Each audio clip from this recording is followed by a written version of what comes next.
bara sirdoes neu sourdoughs i heddi, rhywbeth sydd wedi dod yn ffasiynol iawn. Odi, mae fara rystig sy'n cael ei wneud yn y dull traddodiadol sy'n golygu bod e ddim yn defnyddio berym masnachol i bob pwrpas, ond yn hytrach yn defnyddio berym naturiol a bacteria naturiol i helpu fe godi. Ac am y reswm hynny, mae'r bacteria neu'r berym naturiol yn rhoi y blas unigryw i'r bar yma. Felly mae'r blas eitha sir, mae'r fe grwstyn da, eitha trwm weithiau gallu bod, ond mae hefyd yna gwaith cnoi. Nawr, oherwydd bod e'n grefft, mae'n golygu bod e'n mynd i fod yn ddrytach. Felly, pidwch disgwyl talu cinogi amdano fe. Fe gostydd bod i derbyn dy hanner can cinog hi, 40 am dorth o fara. Ond mae werth pob cinog oherwydd mae'n fel se yn para'n hirach, a hyd yn oed pan mae yn sychu, mae'n iawn i fita. Felly, dim gwastraff i bob pwrpas i Dim gwastraff, a mae blas mor arbennig.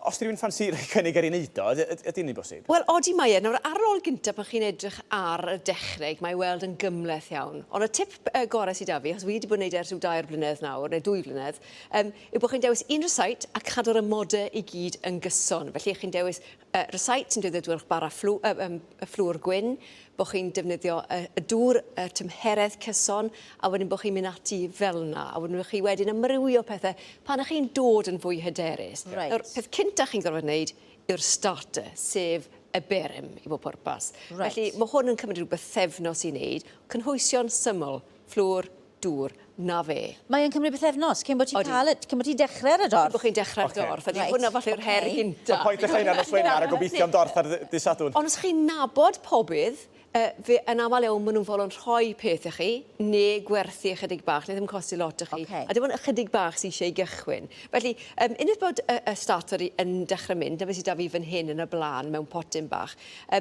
mae'n arogli'n sir. Mae'n arogli ychydig bach fel bragdi. Chi'n gwynto fe, chi'n gwybod wedyn bod y berym yn gweithio, bod e'n barod i gychwyn. Chi'n creu berym mewn ffordd. Hunan, o'r air a'r bacteria sy'n naturiol yn y fflwr. Felly, unwaith bod hwnna da chi'n barod i fynd. A wedyn, unwaith bod da chi starter go iawn, mae para oes. Fi wedi clywed am bobl sydd mae bod yn ers 20 mlynedd. A beth ych chi'n gorfod gwneud yw i fwydo fe yn gyson. A chi'n gwybod, mae fel babi bach. Chi'n gwybod, bach o ddŵr fe a bach o fflwr fe yn ddyddiol mwyn cadw ei dyfu ac i gadw'n iach. Cadw'n y ffridge pan chi ddim yn ei ddefnyddio fe, cadw mas yr tymheredd ystafell pan chi ddim. Reit. A wedyn, unwaith ti wedi gwneud na, wyt ti'n gwneud e fel torth cyffredin wedyn? Yn gwmws fel torth cyffredin. Ond mae ambell i beth yn wahanol. O'ch chi yn i droi e, ond dych chi'n mynd i dylun o fe, ond ydych chi'n gorfod gadael i godi yn ara bach. Nawr, mae angen ambell gyfarpar i wneud hwn. Y basgedi pwrpasol yma. Nawr, fe welwch chi yn y basgedi y siap sy'n rhoi'r siap traddodiadol i'r bara. Felly, mae eisiau rhain i gychwyn, ond heblaw ni, sy'n eisiau lot o ddim byd arall. Nawr, rheswm bod eisiau rhain yw bod mae'r toes yn llipa iawn. Felly, mae angen y fasged i gynnal y siap.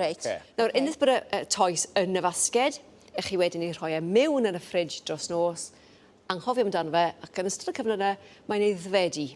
Ac wedyn, yn y bore, chi'n barod i bobiau, a wedyn, mwyn gwneud y marciau neu'r patrymau yma, chi'n rhoi, mae yna declyn bach fyna i wneud yr siapiau. A na beth sy'n hyfryd am sirdoes. Chi'n gweld nhw a siapiau hyfryd, chi'n gweld cylchodd a fel id wedi siapiau id ar eu pennau nhw. Felly hwnna sy'n dda. Os ti'n ryfedd bod nhw'n ddrytach, achos mae yna lot o... A bethau ddisgwyl. Lot o ffaff fan hyn, ynddo e? Mae e, ond mae werth e wedi enjoyo wneud e, ond mae eisiau 40 hefyd, jyst i wylio fe. Felly amser a cymynedd. Os ydych amser, gwnewch o'ch llun am y hwyl, ond prynwch i safell strach. Yn holl yma, mae'n ddigon o ddewis i gael y siopau. Felly beth ti'n bita efo ta? Wedyn, pan chi yn ei bryniau, mae eisiau gofalu amdano fe. Mae eisiau rhoi e mewn bin bar a cyffredin, neu wedi prynu sach lliain fan hyn. Mae hwnna'n cadw yn ffres. Os ydych chi'n llestri glan llian yn neud y tro? Neud y tro yn gwmws, fel rhywbeth fel yna. A wedyn, joiwch e. Nawr, fi'n enjoio fe jyst yn syml iawn ar fwrdd gyda cawsiau traddodiadol Cymreig.